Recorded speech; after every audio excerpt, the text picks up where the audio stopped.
بسم اللہ الرحمن الرحیم۔ نماز کے 100 فائدے اور فضیلت۔ ایسے ہی سچے واقعات کے لیے ہمارے چینل کو سبسکرائب کریں اور سچے واقعات کی معلومات حاصل کریں۔ تو چلیے واقعہ شروع کرتے ہیں۔ نمبر 44، رات کی نماز یعنی تہجد پڑھا کرو، کیونکہ تم سے پہلے پچھلی امتوں کے نیک لوگ بھی اس کو پڑھتے تھے، اور نماز تمہارے لیے اللہ کے قریب ہونے کا سبب اور گناہوں کا کفارہ کرنے والی ہے اور گناہوں سے روکنے والی ہے۔ نمبر 45، حضرت ابو ہریرہ رضی اللہ تعالی عنہ سے روایت ہے کہ اللہ کے رسول صلی اللہ علیہ وسلم نے ارشاد فرمایا، جب کوئی مرد اپنی بیوی کو جگائے اور دونوں تہجد نماز ادا کر لیں تو ان دونوں کا نام اللہ کی یاد سے خاص تعلق رکھنے والے میں لکھ دیا جاتا ہے۔ نمبر 46، نبی صلی اللہ علیہ وسلم فرماتے ہیں کہ تہجد نماز پڑھنے والے کو اللہ ایک کے بدلے 100 یا اس سے بھی زیادہ دے گا۔ نمبر 47، میاں بیوی کے ساتھ اٹھ کر تہجد کی نماز پڑھیں۔ اگر دونوں میں سے ایک اٹھ جائے اور دوسرا نہ اٹھے تو سوتے ہوئے بھر پانی جھونک دو تاکہ دوسرے کی نیند ٹوٹ جائے اور نماز پڑھے۔ نمبر 48، جو شخص تہجد پڑھتا ہے اللہ تعالیٰ فرماتے ہیں کہ میں نے اس کو اپنی رحمت دے دی، اور جب اللہ کی رحمت مل جاتی ہے تو سارے کام وہ چاہیں دنیا کے ہوں یا آخرت کے بن جاتے ہیں اور اللہ راضی ہو جاتا ہے۔ نمبر 49، اس نماز کو پڑھنے والے کو اللہ فرماتے ہیں کہ جس چیز سے یہ ڈر رہا ہے یعنی میرے عذاب سے، تو میں نے اس کو اپنے عذاب سے پناہ دے دی اور آخرت کی آگیا سے محفوظ کر دیا۔ نمبر 50، جو مغرب کے بعد 6 رکعتیں اس طرح ادا کرے گی ان کے درمیان کوئی بری بات نہ کہے تو یہ 6 رکعت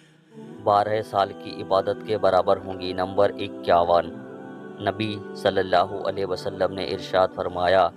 کہ جو شخص مغرب کے بعد بات چیت کرنے سے پہلے 2 رکعت نماز اوابین نماز پڑھے تو اللہ تعالیٰ اسے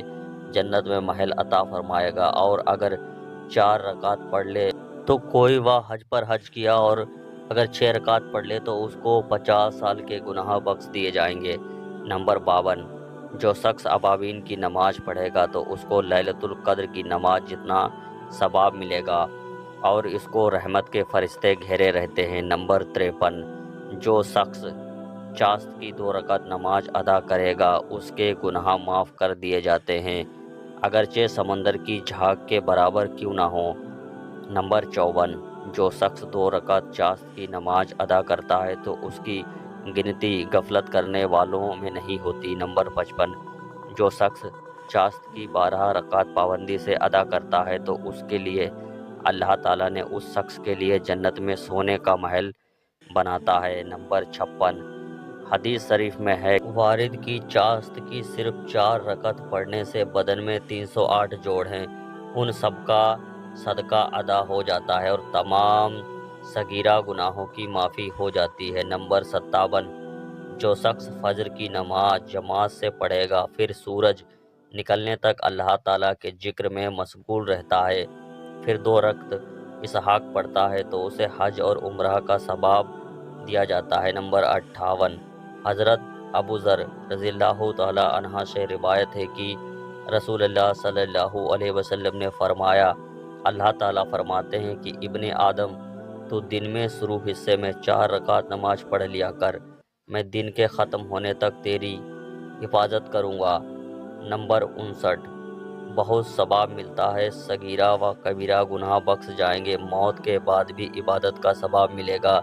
دعاؤں کی قبولیت ہوگی، رزق میں برکت ہوگی، کامیابی قدم چومے گی۔ نمبر 60، رحمت عالم نبی کریم صلی اللہ علیہ وسلم نے ارشاد فرمایا کہ جو شخص شب برات میں 100 رکعت نماز نفل پڑھے گا اللہ تعالیٰ اس کے پاس 100 فرشتے کو بھیجے گا۔ نمبر 61، شب معراج کی رات وہ رات ہے جس رات کو ہمارے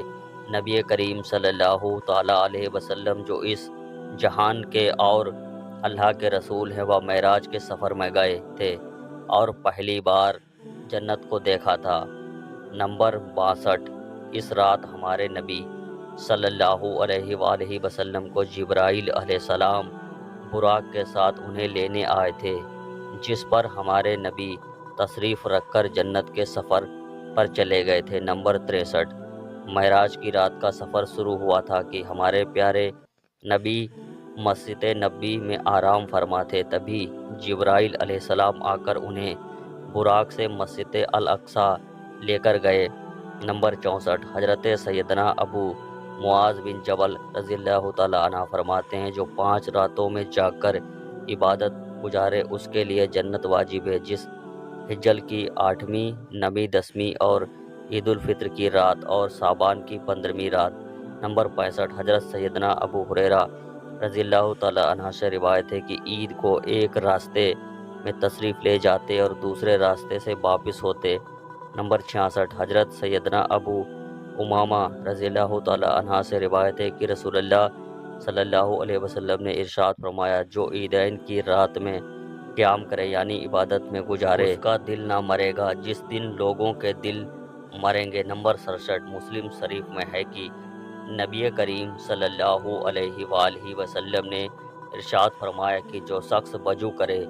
اور اچھا وضو کرے اور ظاہر و باطن سے متوجہ ہو 2 رکعت نماز تحیۃ الوضو کی نماز پڑھے اور اس کے جنت واجب ہو جائے گی۔ نمبر 68 حضرت ابو ہریرہ رضی اللہ تعالیٰ عنہ سے روایت ہے کہ ایک دن نماز فجر کے وقت حضور صلی اللہ علیہ وآلہ وسلم نے حضرت بلال سے فرمایا، اسلام قبول کرنے کے بعد ایسا کون سا کام ہے جو تم نے کیا، اس کے بارے میں تم نسبت دوسروں اور کام سے زیادہ اللہ کی رضا کی امید رکھتے ہو، کیونکہ میں نے